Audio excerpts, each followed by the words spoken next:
At my daughter's 8th birthday, my mother shouted, "Your sister needs help." I replied calmly, "Her dad isn't my daughter's problem." My mother was stunned. Sophie had just turned 8, that age where kids still think their parents know everything, but start realizing they don't. She wanted a princess-themed party, so my ex-wife and I spent most of Saturday afternoon hanging pink streamers everywhere and convincing 10 8-year-old girls this was the best day of their lives. For the most part, it worked. There was cake, pizza, and enough sugar to keep them running around the yard like they'd been injected with pure energy. The air was filled with laughter, shouting, and chaos. The good kind you only see at children's parties. My mother arrived at 2 p.m., her usual time, late enough to miss the setup, but early enough for cake. She carried a gift wrapped in paper that looked like it had been stapled together. Her energy was the kind that usually meant trouble, something my therapist would have told me to brace for. "There's my princess!" she exclaimed, swooping down on Sophie with such enthusiasm that my daughter instinctively stepped back.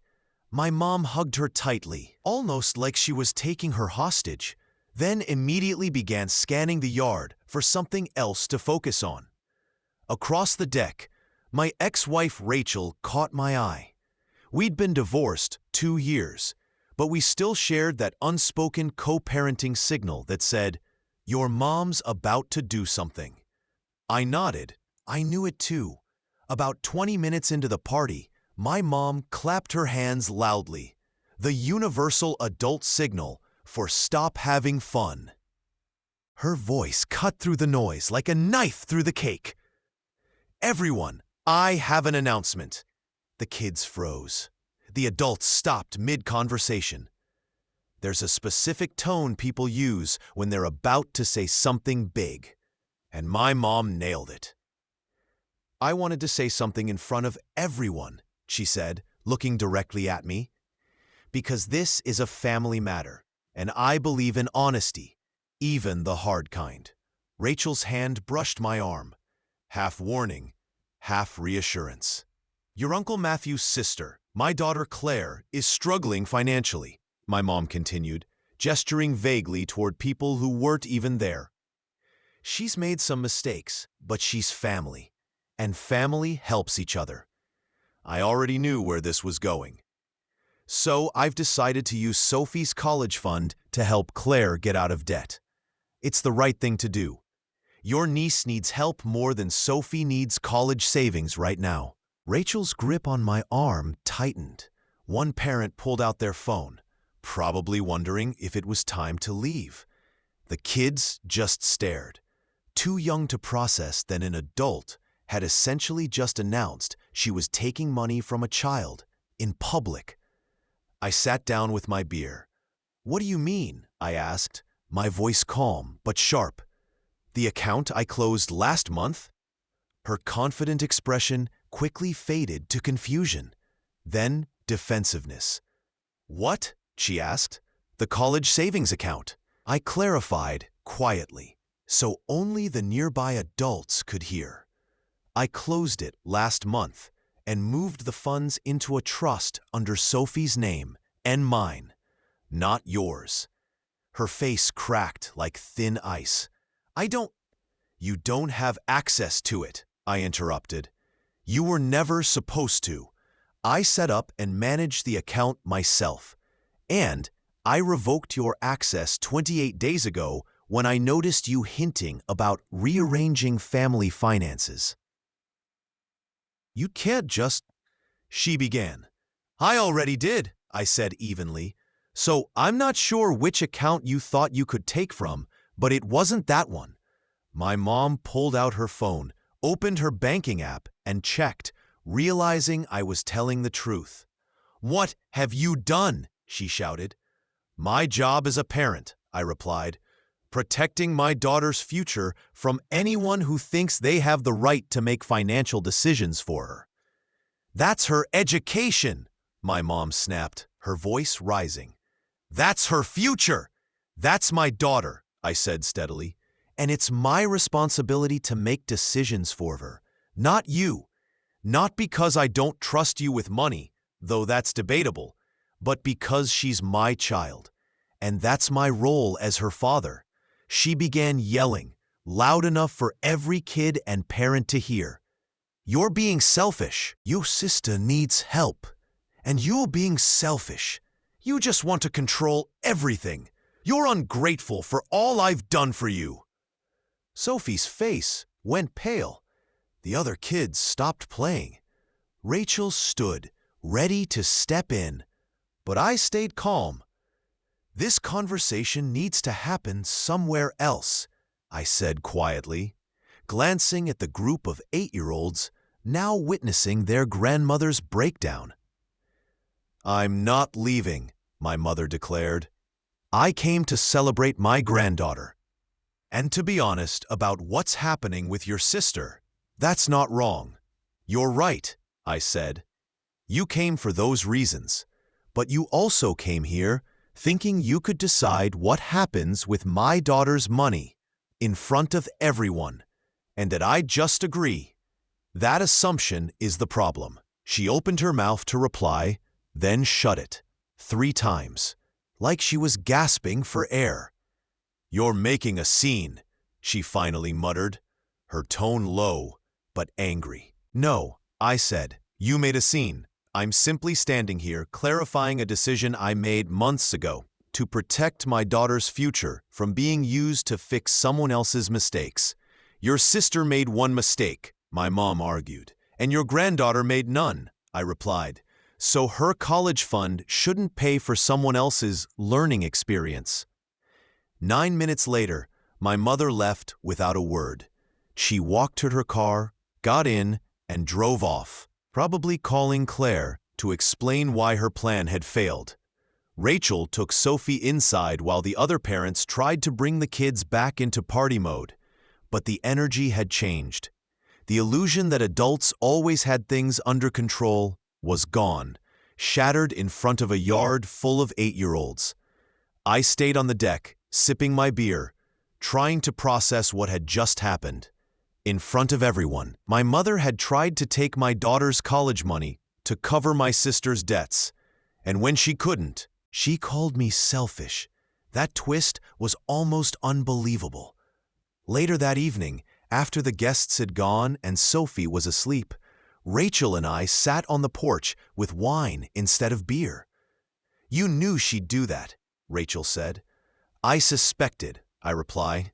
She's been hinting for months, saying Claire needs help, that family sacrifices for each other, that Sophie has her whole life ahead while Claire only has this moment. So you set a trap, Rachel said. I protected my daughter, I corrected. If you want to call that a trap, fine. I'm not judging, Rachel said, just noting that you saw it coming and prepared. Of course I did, I said. She's my mother. I know how she thinks. She loves my sister more than she respects my role as a parent. And if she had the chance, she'd take Sophie's money to fix Claire's problems. Rachel nodded. So, what happens now? That was the real question. My mother had just tried to take from my child and yelled at me in front of witnesses for stopping her. I knew she'd try to twist the story. Moments later, my phone buzzed. A text from her. We need to talk. You can't just make financial decisions for the family on your own. Another message. Your sister is struggling. How can you be so cruel? Then, Sophie needs to learn that family takes care of each other. And finally, I'm calling your dad. You're being unreasonable. I silenced my phone and set it down. She's spiraling, Rachel said. She is, I replied, and it's not my job to stop her. Even though she's your mom? Especially because she's my mom, I said. If I let her guilt me into this, I'd be teaching Sophie that other people's needs come before her security. And that manipulation is a valid way to solve problems. Rachel nodded. You've thought this through. I have, I said. This isn't new. It's just the first time she acted on it instead of guilt-tripping me. My phone buzzed again, this time from my dad. "Your mother says you're being selfish about Sophie's college fund. What's going on?" I called him instead of texting. "Hey, Dad," I said. "What's this about the college fund?" he asked. I explained everything, the closed account, the public announcement, the precautions I'd taken. He was silent for a while. "Good," he finally said. "You did the right thing. Your mother means well, but she's never respected boundaries. Sophie needs you to hold them." "She's upset with me," I said. "Of course she is," he replied. "But she'll get over it, and you'll sleep better knowing your daughter's future is protected." He was right. I already did. "Good," he finally said. "Good," I repeated. "You did the right thing," my father continued. "Your mother means well, but she's never been good at respecting boundaries. Sophie needs you to hold firm on those." "Mom's angry with me," I admitted. "Of course she is," he said calmly. "But she'll move past it. You'll rest easier knowing your daughter's future is secure." He was right. I already felt relieved, knowing my mother couldn't access that account anymore. Even if she tried. After Sophie's birthday, my mother didn't call me for 2 days. Instead, she called everyone else. She told my father I was a selfish child who didn't understand family loyalty.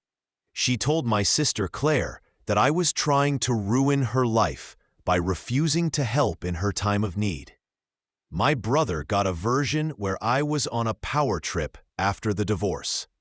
My cousins apparently heard I was being spiteful and keeping score over old family issues. The only version that was true, that I made a responsible financial choice to protect my daughter's money from being used to fix someone else's problem, was ironically the least believable to anyone. By the third day, the long silent family group chat suddenly came alive. My Aunt Elizabeth messaged, "I heard what happened at Sophie's party. That's not how we do things in this family." My cousin Andrew added, "Pretty harsh to embarrass your mom like that in front of everyone." Then my Uncle James, "Your mom was just trying to help someone. You could have handled it privately." No one questioned why my mother thought she had the right to touch my daughter's savings. No one asked if it was appropriate for her to make a financial decision for my child without even consulting me. They simply accepted that I must have done something wrong by saying no. I didn't reply to any of them. On the 4th day, my mother called. Her tone was calm but tense. "We need to talk," she said. "Okay," I replied. "Not over the phone. In person, this weekend. You're coming here, and we're going to have a real conversation about how you've been treating me." I wanted to ask what exactly I'd done that required a conversation, but I already knew how it would go. She'd list her grievances, complain that I was ungrateful, remind me of past disappointments, and make it about my character instead of the actual decision. "What time?" I asked. "Sunday, 2 o'clock, and don't bring excuses." So, Sunday at 2 p.m., I was sitting in her living room, drinking coffee I didn't want, feeling that familiar tension of knowing I was about to be scolded by someone who refused to listen. Mom sat across from me. My father took his usual position on the couch, neutral ground. He caught my eye briefly, and I saw sympathy there. He knew what was coming. "I want to understand," my mother began. "What did I do that was so terrible that you had to humiliate me in front of everyone?" "You announced that you were going to use my daughter's college savings without asking me," I said evenly. "That's what happened." "I was trying to help my daughter," she said. "I was being a good mother and a good sister. I was showing that family comes first." "But you did that by making a financial decision about my daughter's money," I replied, "without consulting me, without even asking if I agreed." "I knew you'd say no. she said flatly. And there it was, the admission that she knew it was wrong, but did it anyway. Exactly, I said. You knew I'd say no because using your granddaughter's college fund to pay your daughter's debts isn't reasonable. So instead of asking, you announced it and hoped I'd stay quiet. That's not fair. I was just trying to help Claire, my mother said. She's struggling. She's made mistakes, but she's still family. I'm not arguing that, I replied. Claire is family. And if you want to help her, that's your choice. But you do it with your own money, not Sophie's college fund. It's not just yours, she said defensively. It's a family matter. Your daughter benefits from this family. She should also learn about how we care for one another. I care for her, I said calmly, but that doesn't mean she owes her savings to anyone who made bad financial choices. My mother stood up sharply. You're heartless, she snapped. You always have been. Even as a child, you never understood the meaning of family sacrifice. I understand it perfectly, I said, still seated. I understand that sacrifice shouldn't come from an 8-year-old's education fund. Claire is an adult. Sophie isn't responsible for fixing her mistakes. Your sister is drowning in debt, she shouted, and you won't even help. I am helping, I said. I can give you money. I can help her make a budget. I can connect her with a financial advisor. But I will not let you take from my daughter's future to solve an adult problem. That's not help, she hissed. That's self-righteous. No, I replied calmly. That's called parenting. It's protecting my child instead of sacrificing her future to make someone else's life easier. My father cleared his throat softly. I think what your mother's struggling with, he said, is that you made this decision alone, without talking to anyone first. I talked about it, I said, with my therapist, with Rachel, with myself. I closed the account that was under my name, the money I contributed for my daughter's future. What was there to discuss with Mom? You could have come to us, my mother said, or asked. You could have trusted us to do the right thing. Based on what? I asked. The fact that you already tried to make a major financial decision about my daughter without even asking me? That doesn't exactly build trust. She sank back into her seat. Her tone softened. I don't know who you've become, she murmured. I don't recognize you anymore. I've become someone who protects his daughter, I said quietly. Someone who sets boundaries. Someone who doesn't let guilt dictate his parenting. Maybe you don't recognize that person, but he's a better father than I was before. A few days after that conversation, Claire called me. I heard what happened, she said, her tone light but defensive. I'm guessing you've heard Mom's version, I replied. She said you embarrassed her, Claire said, that you made a scene. She announced she was taking money from Sophie's college fund, I said, in front of everyone. I told her she couldn't. That's the whole story. Well, Claire hesitated. She was just trying to help me. I know, I said, and I'm sorry you're struggling. I really am. But Sophie's money isn't the solution. You make it sound like I'm stealing from a child, she said bitterly. I'm not saying that, I said gently. But think about it. If Mom had taken that money, Sophie's education would have been affected. That's not fair to her.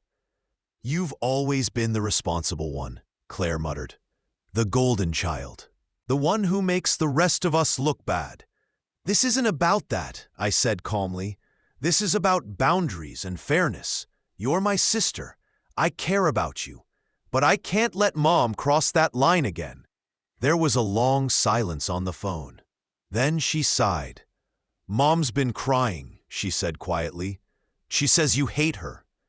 I don't hate her, I said softly. I just can't keep letting her guilt me into bad decisions. You know how she is. She makes everything about loyalty. But real loyalty isn't giving up your child's future. It's doing what's right, even when it's uncomfortable. You sound like Dad, she said.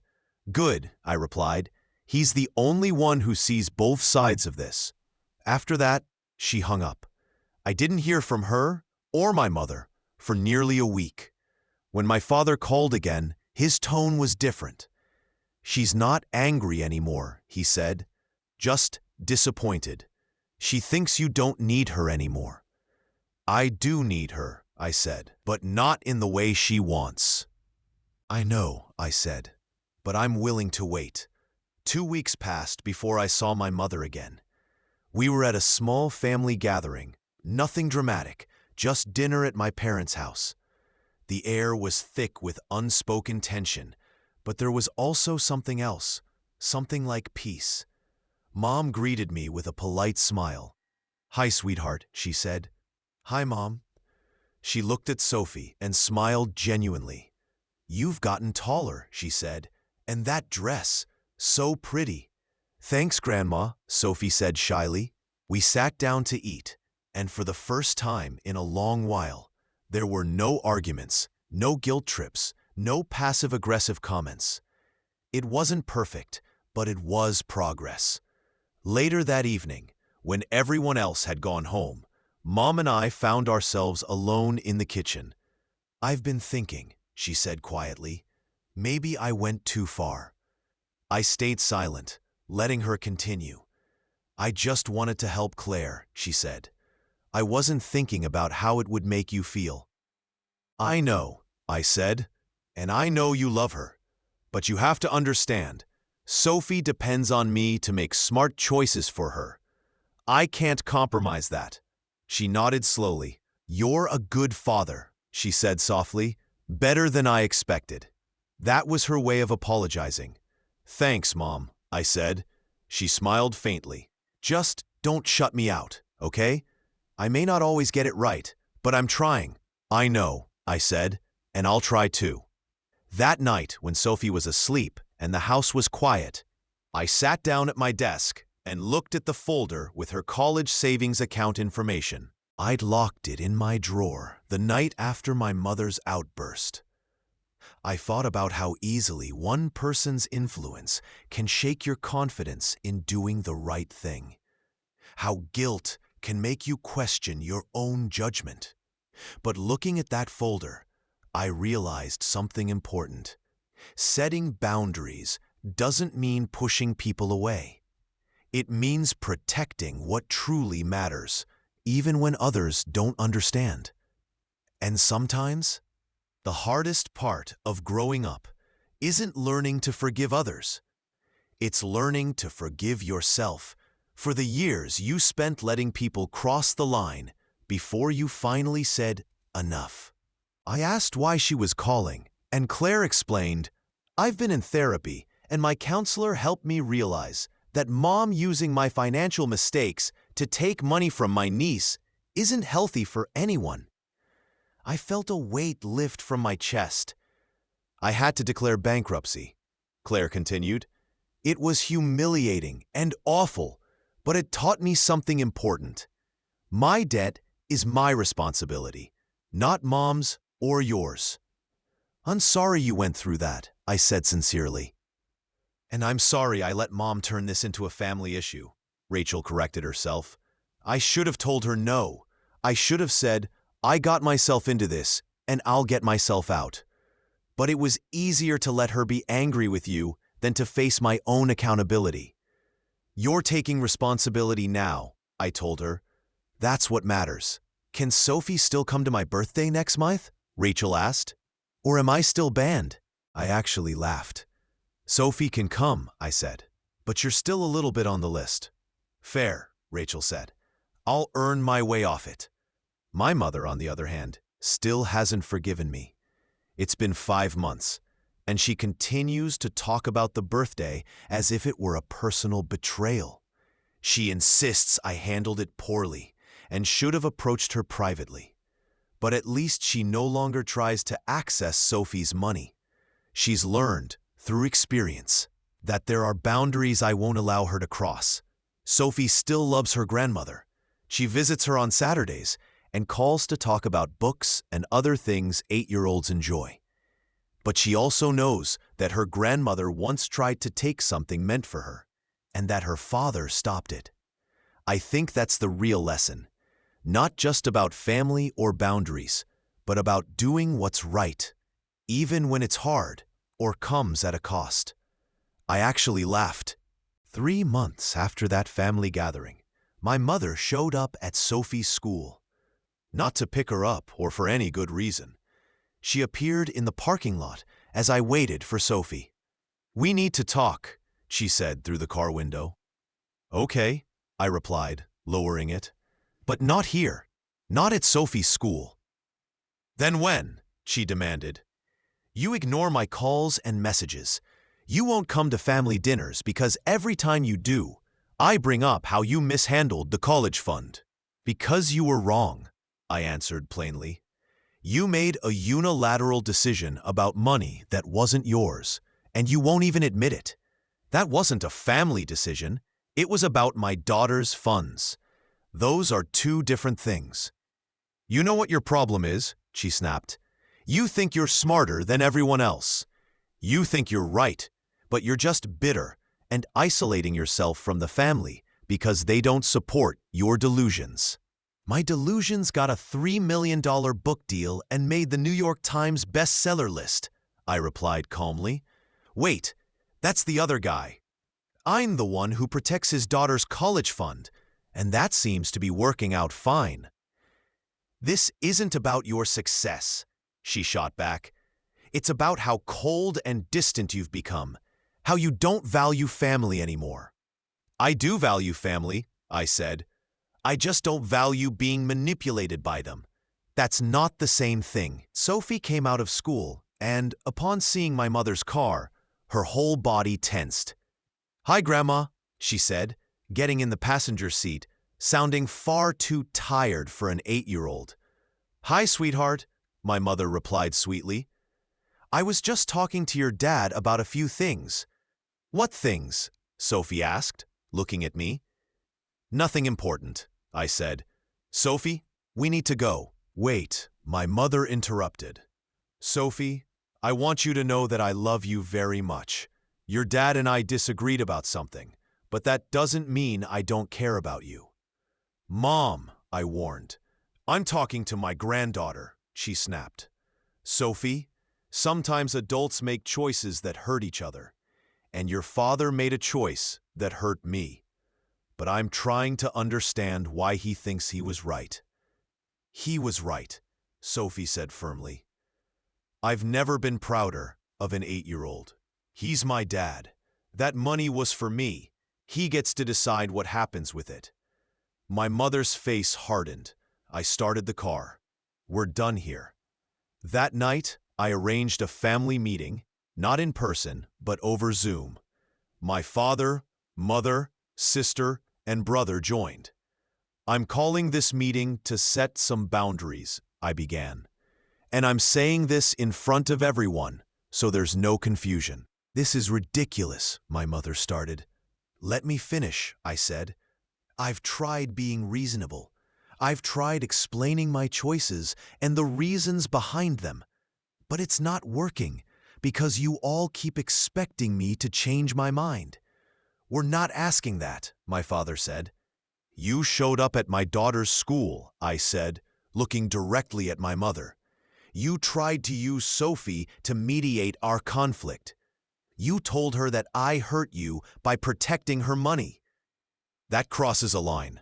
My mother started to object, but I interrupted her. "I'm not finished," I said. "Here's what's going to happen. First, you're going to stop bringing this up. The birthday party happened, the decision was made, and we're moving forward. Second, you'll stop trying to convince me I was wrong. I wasn't. I'm not, and I won't be. Third, you'll stop using my relationship with Sophie as leverage." "I would never," my mother began. "You just did," I said. "You involved her at school today. Here's my boundary. If you bring Sophie into this again, I'll take a break from having you in our lives. Not forever, but long enough for everyone to understand that my daughter isn't a bargaining chip." "You can't threaten me with my granddaughter," my mother argued. I'm not threatening you, I explained calmly. I'm telling you what happens if you cross this line again. That's not a threat. It's a boundary. Claire suddenly spoke up. Dad's right, she said. Mom, you need to let this go. You made a decision about Sophie's money without asking him. He protected that account, and that's done. You need to accept it and move on. I'm not taking parenting advice from someone who filed for bankruptcy, my mother snapped. Good, Claire replied evenly, because I'm not giving any. I'm just pointing out that refusing to accept what's done is making things worse. My brother stayed quiet. My father nodded slowly. I support the boundaries, he said, and if you keep pushing, I'll support your son taking some space. My mother looked around the Zoom call as if she couldn't believe what she was hearing. Fine, she finally said. I'll stop bringing it up, but I don't agree that you were right. You don't have to, I told her. You just have to stop trying to change it. The next 3 months were peaceful. My mother didn't call or text. She just kept her distance.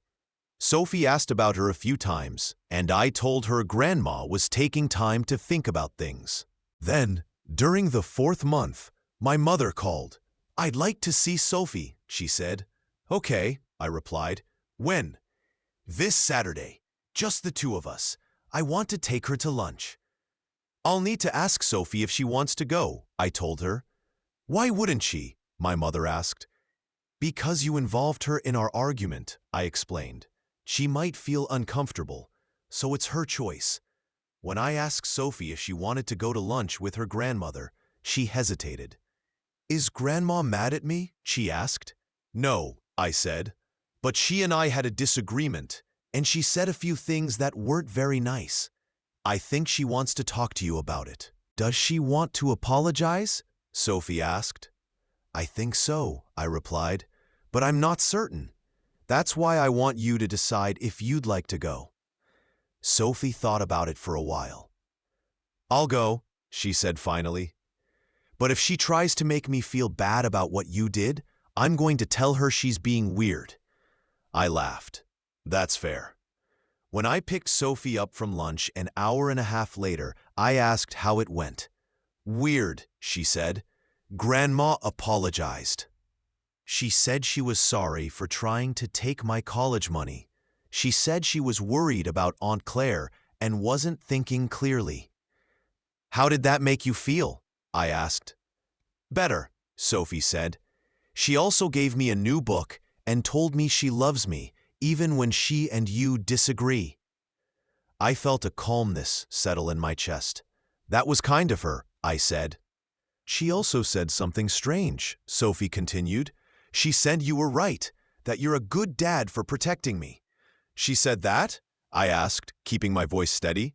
She didn't like admitting it, Sophie said. But she told me she thought about what I said, that the money was for me, and that you get to decide about my money. She said that made sense. I reached over and squeezed Sophie's hand. I'm proud of you, I said. I learned it from you, Sophie replied softly. That night, my mother called me. I owe you an apology, she said right away. Okay, I replied carefully. I was wrong, she continued. Not about wanting to help Claire. I still believe in that, but about trying to make it your responsibility, about involving Sophie. I was wrong. Thank you for saying that, I said. I was also wrong about something else, she added. I've been angry with you for being independent and refusing to be manipulated.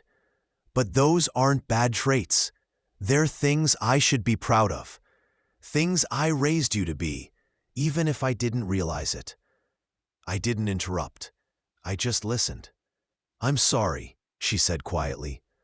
Not because I want to move past it quickly, but because I finally understand what you were doing. You were being the father you needed to be. And I was the mother who didn't know how to accept that. I accept your apology, I said. I'd like to do better, she continued, to try moving forward. I'd like that too, I replied. We ended the call there. Not everything was fixed, but there was understanding. When Sophie's 10th birthday came around, My mother called to ask what she could contribute, instead of assuming control. "I'd like to help with the party," she said, "if that's okay." "That's fine," I replied. "What were you thinking?" "Whatever you feel is appropriate," she said. "I don't want to overstep." That simple phrase, "I don't want to overstep," was one of the most encouraging things I'd ever heard from her. She brought a homemade cake, not the main one, but an extra treat she'd baked herself. She arrived an hour early, asked if I needed help, and spent the afternoon playing games with the kids instead of being the center of attention. When she left, she hugged Sophie and reminded her about their next lunch date. No drama, no tension, just a grandmother being a grandmother. Claire was there too. She'd been clean for 14 months and was now working as a financial consultant, helping others avoid the same mistakes she once made. She gave Sophie a gift card and a note that read, "To my smart niece, who reminds me that consequences teach us lessons."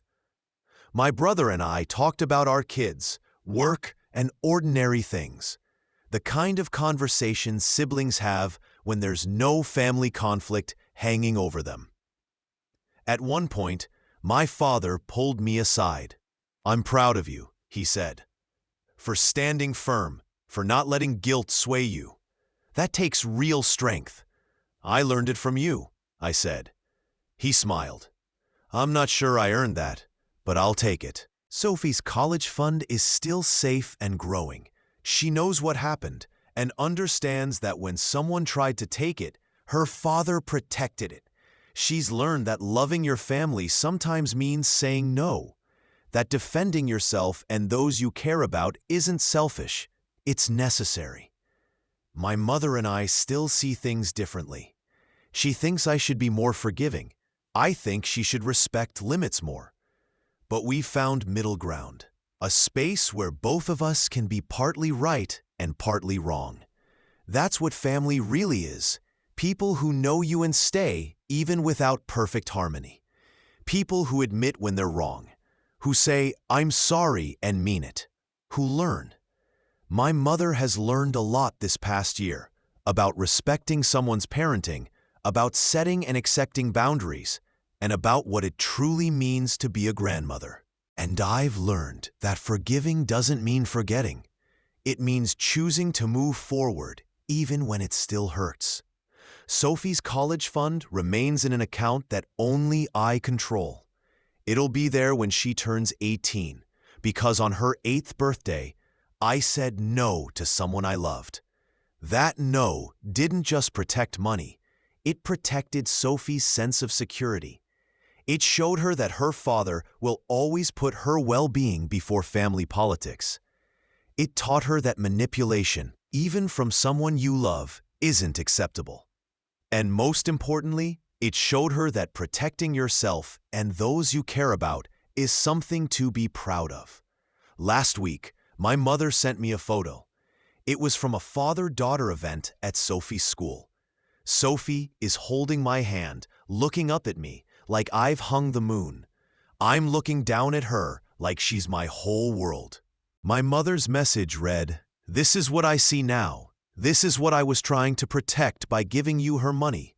Not the money itself, but you as her parent. I'm sorry it took me so long to realize you were already doing that." I didn't reply with words, just a heart emoji. Sometimes that's enough. Sometimes all you need is a simple way to say, "I forgive you. I understand. We're okay." The college fund continues to grow. Sophie is still safe. My mother is still learning. My family is still imperfect, but we're better. Not perfect, but better.